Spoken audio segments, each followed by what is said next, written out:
এইখান থেকে ধরে এইভাবে ঘোরাতে হবে, এইভাবে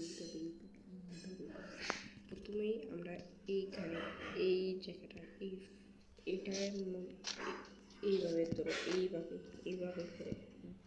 আর যদি আমরা এই সাইড থেকে আনি দিলে এইটার এই চিহ্নটা এই সাইড থেকে, তাহলে এই দিকে এসে যাবে।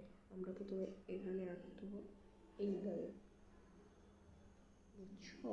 তোমরা ভালো থেকে সব টপিকটা মনে রাখবে, তাহলে পারবে। দেখো, আর এখান থেকে আনলে কি হয় তোমাদের, দেখো এদিকে